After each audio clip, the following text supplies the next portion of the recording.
This content may not be suitable for all audiences. Listener discretion advised. Never have I felt a stronger feeling of being unwelcome in a place. It felt like we hit a barrier. A few seconds after I turned around, I heard a big footstep off to my right. It was a big snap of a branch that had been on the ground already, maybe 25, 30 yards away. From Disturbed Media, join your host, Chad, for true tales of horror, bizarre happenings, and unexplainable events. This is Disturbed.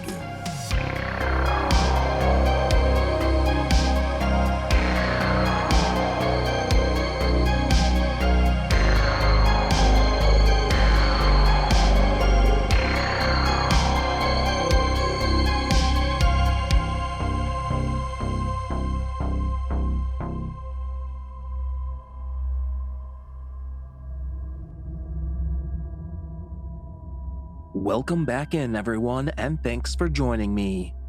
This week, I'm bringing you 2 true tales and a listener voicemail that will frighten and disturb. So sit back and listen close as we dive into the horror. And once again at the top, just a quick mention to help us out by subscribing to our YouTube channel. Each new episode of Disturbed drops Thursday evenings at 6 p.m. Pacific, where you can listen along and live chat during the episode with other listeners. We'll also be releasing standalone single stories from the show for easy sharing. So go subscribe at youtube.com/@disturbedpodcast, or you can find the link in the show notes. Help us grow the channel. Now let's get into the horror. We open the show hearing from Reddit user Not Isuna, featuring voice work by Matt Bradford, and we have an experience in the Canyonlands. My girlfriend and I were visiting the Arches and Canyonlands area for the weekend. We ended up heading out pretty late from the Moab to get into the Canyonlands, about a 45 to 1 hour drive. A few years previous, I'd gone there myself and stayed until the moonrise because that meant people were leaving, and as a field recordist, that meant a quiet environment to record in. That night in 2020, the moon was bright and there were a few photographers there I ended up hanging out with, and it was a generally surreal experience. I felt completely safe. Hoping to have a similar time with my girlfriend along for the ride, and forgetting the fact that maybe the clouds would largely block the moonlight that night, I drove us up. It was pretty dark before we even made it 15 minutes along the drive there. Having been there, or more specifically the Mesa Arch, twice before, and this being a borderline spiritual place for me, I didn't even think about danger or anything of the sort. Despite that, I had a sixth sense type of gut feeling pretty early on that we shouldn't head up there that night. Not wanting to freak myself out or my girlfriend, I didn't say anything or think much of it. I chalked it up to just being nervous because it was dark. There was a certain vibe along the roads leading up. We noticed that people were leaving the park, but no one was coming in ahead of us or behind us. The instinct to not continue hit me subtly a few more times, but I kept pushing it away like an idiot. I've been very familiar with these instincts over the past years, and they've served me well, as far as I can tell. And I think I genuinely thought I was just scared because it was the dark. We ended up at the Mesa Arch parking lot, where 2 cars were packing up and heading out. When they left, it was almost completely dark, with only the faintest glow of the moon through the clouds, not a person around anywhere near us. Canyonlands is pretty remote. We got our backpacks on and grab a couple things, and my girlfriend makes sure I've got my CCW. She doesn't usually care much, so this struck me as an indication that she was maybe concerned too. We start heading up. Now, it's a pretty short trail, maybe a quarter mile. All we wanted to do was get to this little bowl-like area, the main destination, and hang out and record some sounds. The area is pretty open, with trees both live and dead scattered around, and bushes and small cacti and rocky slopes that can be climbed in a few seconds. It's a pretty dope scene in the daytime. I've never felt uneasy here previously. We'd been doing a bit of travel vlogging so far, so I continued to do that. I genuinely get goosebumps and chills every single time I think about this part. I mean, it was the weirdest feeling I've never felt. I felt instinctually like I should get out of here or I'm being watched type of feelings before, and I had several stories to tell from those. I've never felt what I felt while vlogging. This might not seem relevant, but for context, the field recording I do is largely of gathering wood and rock sounds. Canyonlands has Navajo sandstone and juniper wood, both of which sound wonderful when tumbled and rolled around. I think of field recording as an art, yes, but also as a way to appreciate a land in a closer way, rather than just taking pictures of it. I feel like I'm capturing the essence of a location in a very respectful way. As I'm vlogging, I felt something I can only describe as the need to show that I was there peacefully and with respectful intent. I didn't hear anything or see anything that would indicate that I needed to show that I was here on peaceful business, but I felt it so strongly. Again, I don't want to scare my girlfriend, so I didn't say this. I figured I was just feeling on edge being in near complete darkness. We could barely see our own feet on the easy open trail. We kept our lamps off to let our eyes adjust to the glow, but I turned mine on to read a plaque. My girlfriend mentioned I should probably turn it off so I don't create shadows and freak us out, so I turned it back off. I also felt like I was spotlighting myself by having it on, and I was about to turn it back off before she said that. We continued, and the uneasiness only grew. This lasted until we both reached the same exact spot on the trail and stopped at the same time, in silence. "I think we should go back," my girlfriend said, and I agreed. Never have I felt a stronger feeling of being unwelcome in a place. It felt like we hit a barrier. Not only did I feel unwelcome, it was more particularly the feeling of intruding on a congregation or a meeting or a gathering that we were not invited to. I don't know how to describe this feeling at all besides that. It was not a conscious thought. It was just there, as these kind of instincts tend to be. At that point, I realized I'd been ignoring these feelings long enough, and it was most certainly time to go. I have no idea what was going on in that little bowl we were about to reach, but I did not want to find out. We made our way quickly back to the car.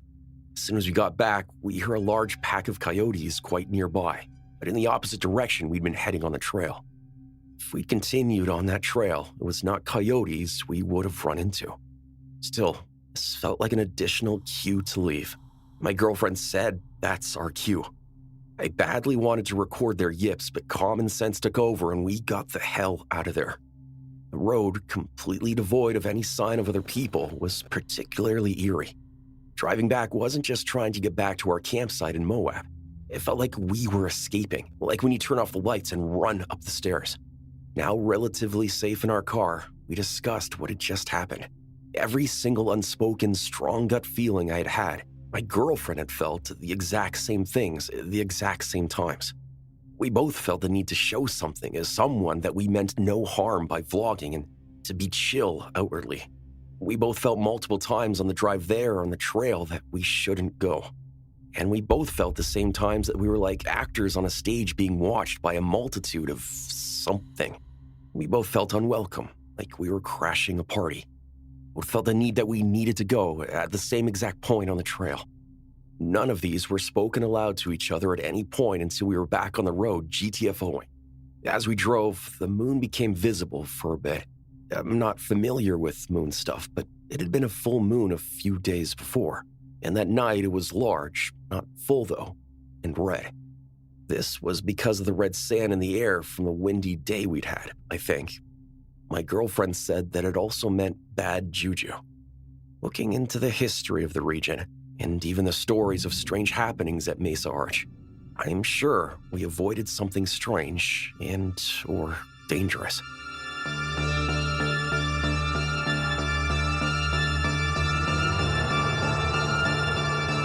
You're listening to Disturbed from Disturbed Media.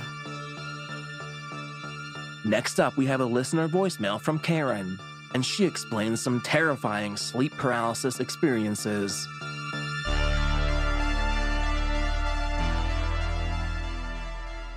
Hi, Chad. My name is Karen, and a quick background on me. I live in Southern California. I lived in Orange County my whole life until I moved to LA County about 5 years ago. And just a little bit of background information of my house. So my old house was very haunted. My whole family and I, we experienced a lot of paranormal hauntings as well as ghost sightings. And apparently we've been told that the owners who used to live there before us, the previous owners, they used to practice black magic, and apparently they cursed anybody who would move into the house, no matter who it was, that they will not live a happy life and they will not know peace. And so through the 20 something years that we lived there, we did experience a lot of terrible things. And fortunately, we were all able to move out. And the only reason I bring this up is because I feel like whatever was there got attached to me and my family and is now haunting us in our new homes. So 5 years ago, when I moved in with my boyfriend, now husband, we moved into an apartment and it was just us two. We didn't have roommates and we were the only ones that had keys to our house. I just want to make the connection from the Hat Man episode by Kayla. I've experienced sleep paralysis before. I haven't seen a Hat Man, but I've experienced sleep paralysis before. And the first time that I did experience it, it was truly terrifying because my husband worked overnights and I would be asleep by 10 o'clock. So he would go in at 6, come home at 6 a.m. So the first time that it happened, I couldn't open my eyes. I couldn't move. I couldn't talk. I couldn't speak. And so that freaked me out. And I was just so tense. It felt like something was over me. Something heavy was just covering me. And I heard the door unlock. And I just thought to myself, how can that be my husband if he literally just left half an hour ago? And as that happens, I hear these footsteps that come into the hallway and stop at our bedroom door. I'm trying to grasp what's going on. I'm trying to wake up. And the moment I wake up, I just run up to the door, the front door, and I make sure that everything's locked. And luckily it was. I always lock my doors before I go to sleep. But I just wanted to make sure. And I just sat on the bed thinking, how in the hell did that happen? What just happened? And progressively, it got worse. Days go by and I'm experiencing it probably every other night. And the second most terrifying experience I had was when I was taking a nap and my husband was at work and I just heard the footsteps. And this time they came into the room and they stopped at the end of my bed. And I already knew I was going through sleep paralysis. So I'm trying to do everything to wake up. I'm trying to wiggle my toes. I'm trying to tell myself it's a dream. It's a dream. It's going to pass real soon. And all of a sudden, I feel that whatever it is or was starts climbing into bed next to me. And I'm trying to move and I can't. And I'm trying to yell and I can't. And in my head, I'm telling this thing, you're not my husband. You need to get the F out. And as that happens, I just feel that it got angry and it got on top of me and it started choking me. I don't know what it was. I couldn't see what it looked like because I obviously couldn't open my eyes. So I just start praying. And as I'm praying, it starts choking me even harder. And at the end of my prayer, I wake up and I'm gasping for air. And I call my husband and I let him know what happened. He just told me that he'll stay on the phone with me until he gets home. And I ended up pregnant about 2-3 years later. I'm still having these sleep paralysis dreams, but this was the third incident where it was truly terrifying as well. I woke up and I'm in a dark basement. And in this basement, it's slimy. It has green slime everywhere. There's black mold. And there's just spirits that are floating, walking around, that are lost. They're moaning. If you've ever seen Hercules, it looked like that. And I noticed that I'm tied up to a broken wooden chair. And I just thought to myself, you need to wake up, Karen. You need to wake up. Something bad is really going to happen. And these two guys come up to me. And one of them gets in my face and I'm crying. I'm trying to wake up. I'm frightened. He looks me straight in the eyes and he says, do you want to know what's haunting you? Now, if that's not scary enough, what was even more scary was the fact that he was speaking to me in tongues, but I understood it in English. And I was just trying to process everything that was going on in that moment. And at the same time, wake up. And when that guy leaves, another guy appears from the darkness and he walks up to me. And I'm assuming this is the guy that's haunting me. And he just opens his mouth widely, like super wide, kind of like in Beetlejuice I think it's the mom whose mouth gets like really open. It looked like that, and cytoplasm started coming out from his mouth, and he was vigorously vomiting. Sorry, he was throwing up in my mouth, and I'm just crying. I feel my tears rolling down my cheeks as I'm trying to wake up. And the minute that he stops, I wake up and I'm gasping for air. I'm freaking out. I wake up my husband and I get mad because I asked him, why didn't you hear me? And he said I didn't hear anything. So he just held me and comforted me. And I was more scared because I was pregnant and I just didn't want whatever this was harming my baby. So I had my baby, everything was good. And a year later, I had my second baby. So now fast forward to 2023, I had my baby 5 months ago, and I had another sleep paralysis incident, which happened probably a couple weeks ago, where I was putting my kids to sleep in our bed. I put the white noise. I say it's for them, but it's mostly for me. I don't like sleeping in the dark, and I don't like sleeping in silence. So we sleep with that, and I wake up, or I think I wake up, and it's dark, super dark, and I hear a dog growling, and I already knew I was having sleep paralysis. So as I hear the dog growling, I'm praying, and as I start praying, I see these two long claws reach out from under the bed and grab my kids. And as I'm yelling and praying, I grab my kids. The dog's growling and barking, and it's getting louder and louder as I get to the end of my prayer. And when I finish, I wake up, I gasp really loudly. The white noise is still on, the nightlight is still on, and my kids are sound asleep. I call my sister and I asked her to pray with me and comfort me because my husband wasn't home at the time. He was at work, and I just couldn't go back to sleep. I literally had to listen to hymns and Christian songs. It was just really terrifying because I have no idea why this is happening to me. I have no idea why I'm getting these. I've lost so much sleep because of these experiences, and I'm pretty sure there's people out there that are going through the same thing as me, and we want answers. And just a couple nights ago, I had another sleep paralysis experience, except this time it was my mom. I knew I was having sleep paralysis because I felt that dread feeling, but then I felt a warm sensation and someone standing next to me, but I wasn't scared. And it was my mom. And she said in Spanish, "Daughter, I just want to let you know that I prayed for you and your family, and you guys are going to be okay. Nothing is going to touch you. Nothing is going to harm you. I just want you to go to sleep and get some rest. I love you, and I'll see you soon." And I cried because I was so happy. I'm just glad it was my mom. Now, I don't know if you guys believe in astral projection. I've never experienced it. I don't know if my mom's ever experienced it or done it, but I know for sure it was her. And that's all I have.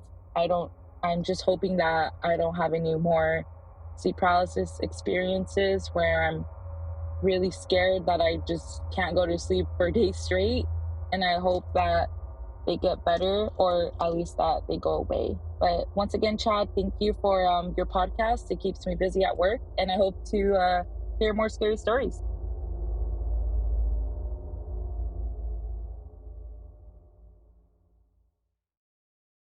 You're listening to Disturbed. Now, back to the horror. And we close out the show with a Reddit experience featuring voice work by John Patneaude, and something makes itself known.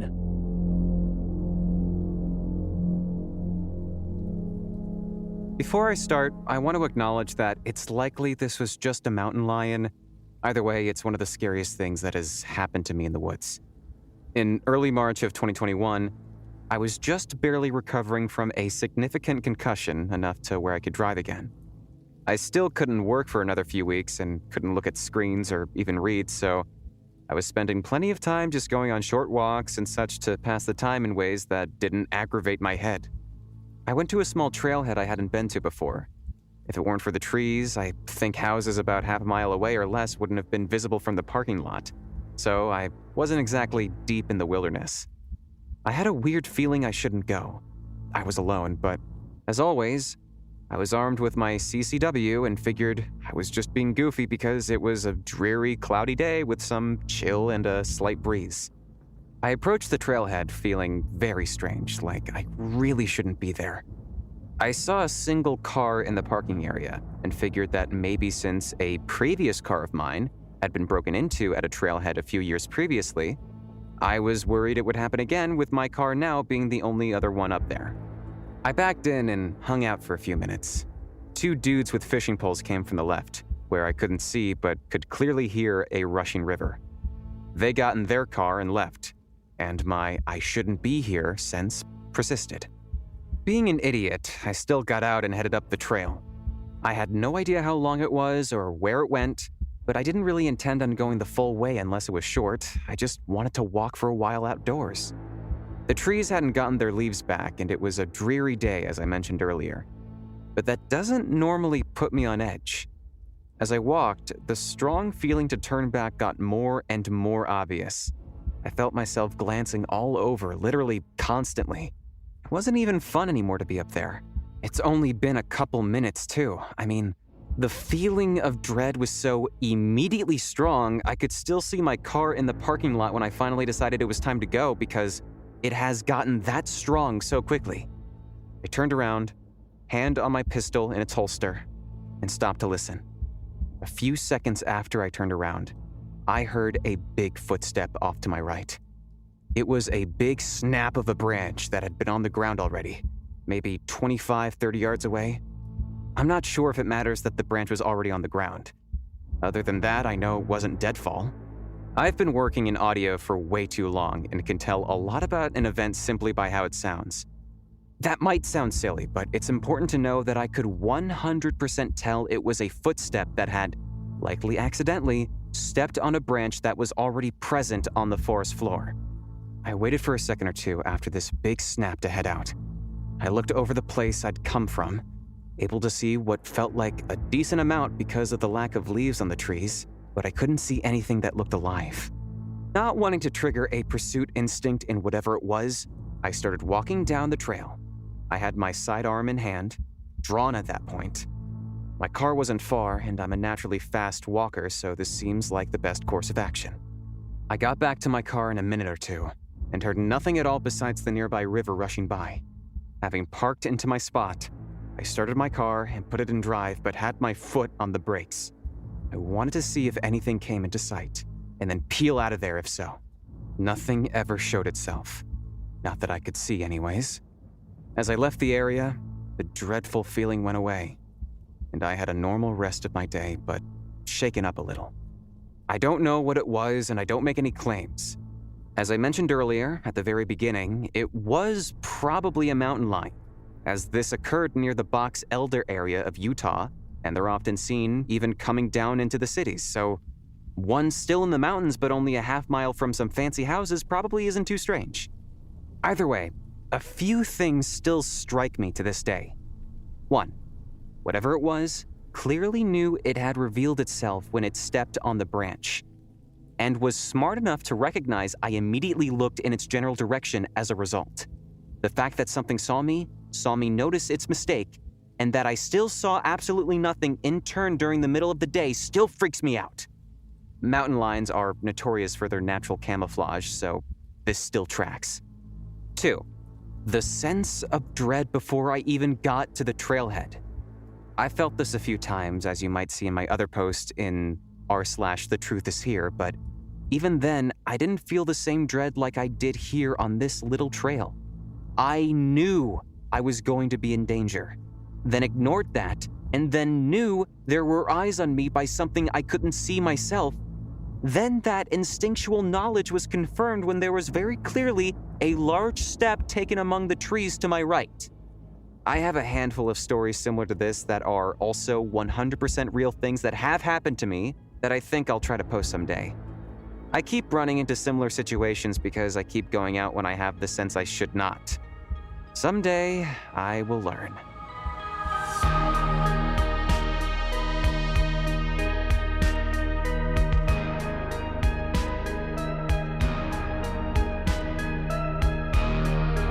Follow our social channels on Facebook and Instagram at Disturbed Podcast and on Twitter at Disturbed_pod. A big shout out to our newest Plus members, Jasmine B., Kieran Foster, Jennifer Paulson, and Larissa Klein. If you enjoyed the show, consider joining Plus for ad-free listening and bonus episodes at disturbedpodcast.com/plus. But if you can't, consider leaving a positive rating and review on your favorite listening platform. Share your own true horror story at disturbedpodcast.com. Music by Carl Casey at Whitebat Audio and Co.ag. And don't forget to stay safe out there, y'all.